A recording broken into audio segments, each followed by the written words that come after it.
Pasok po tayo sa first try po natin. So we'll see the second try. Pero napakalambot ng brake niya. Napakalambot ng brake. Konting tapak lang po. Talagang umuusok agad. Oops.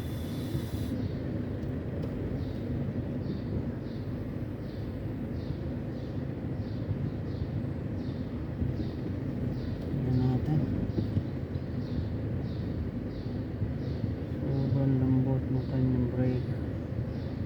Okay, second try. Whoops. Pasok po tayo. Then in the middle. Okay. Gotcha. Second try. Masyado yata. Okay, boss? Okay. Okay, that's